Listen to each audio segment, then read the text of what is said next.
ಭಾರತೀಯ red cross society ಮತ್ತು south Canara photographers association Karkala ಹಾಗೂ ರಕ್ತನಿಧಿ ಭಾರತೀಯ ರೆಡ್ ಕ್ರಾಸ್ ಸೊಸೈಟಿ ಕುಂದಾಪುರ ಇವರ ಸಹಭಾಗಿತ್ವದಲ್ಲಿ ಕಾರ್ಕಳ ತಾಲೂಕು ಪಂಚಾಯತ್ ಸಭಾಂಗಣದಲ್ಲಿ ರಕ್ತದಾನ ಶಿಬಿರ ಆಯೋಜಿಸಲಾಯಿತು. ರಕ್ತದಾನ ಶಿಬಿರವನ್ನ ಡಾಕ್ಟರ್ ಹರ್ಷ ದೀಪ ಬೆಳಗಿಸುವ ಮೂಲಕ ಉದ್ಘಾಟಿಸಿದರು.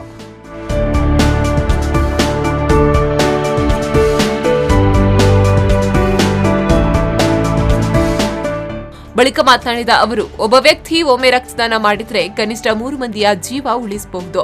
ರಕ್ತದಾನ ಅತ್ಯಂತ ಪವಿತ್ರವಾದ ದಾನವಾಗಿದೆ ಎಂದರು. ಬಟ್ ಈ ಡೆಂಗ್ಯೂ ಇರುವಂತ ವ್ಯಕ್ತಿಗೆ ಬರೀ ನಾವು ಪ್ಲೇಟ್ಲೆಟ್ ಕೊಟ್ಟರೆ ಸಾಕು, ಅವರನ್ನು ನಾವು ಬದುಕಿಸ್ಕೋಬಹುದು. ಸೊ ಇಂಥ ಟೈಮಲ್ಲಿ ಬರೀ ಹೋಲ್ ಬ್ಲಡ್ ಕೊಡೋದಕ್ಕಿಂತ ನಾವು ಬರೀ ಪ್ಲೇಟ್ಲೆಟ್ಸ್ ಕೊಟ್ಟು ಅವು ವ್ಯಕ್ತಿಯ ಪ್ರಾಣ ಉಳಿಸ್ಕೋಬಹುದು. ಬೇರೆ ಬೇರೆ ಕಾರಣಗಳು, ಬೇರೆ ಬೇರೆ ತರದ ಕಾಯಿಲೆಗಳಿಗೆ ಒಂದೊಂದು ಕಾಂಪೋನೆಂಟ್ ಆಫ್ ಬ್ಲಡ್ ಇಲ್ಲ ಅಂತಂದ್ರೆ ಒಂದು 2-3 ಜನದ ಪ್ರಾಣ ಉಳಿಸುವಂತ ಶಕ್ತಿ ನಮ್ಮ ಈ ಒಂದು ರಕ್ತದಲ್ಲಿ ಇರ್ತದೆ, ನಾವು ದಾನ ಮಾಡುವಂತ ರಕ್ತದಲ್ಲಿ ಇರ್ತದೆ. ನಂತರ ಮಾತನಾಡಿದ ಚೇರ್ಮನ್ ಭಾರತೀಯ ರೆಡ್ ಕ್ರಾಸ್ ಸೊಸೈಟಿ ಕುಂದಾಪುರದ ಜಯಕರ್ ಶೆಟ್ಟಿ ಅವರು ಮಾತನಾಡಿ, ನಾವು ಈ ಸಂಸ್ಥೆ ಪ್ರಾರಂಭ ಮಾಡಿ 7 ತಿಂಗಳುಗಳಾಗುತ್ತಾ ಬಂತು. ಇದರಿಂದ ತುಂಬಾ ಸಮಾಜಮುಖಿ ಕೆಲಸಗಳಾಗಿವೆ ಎಂದರು.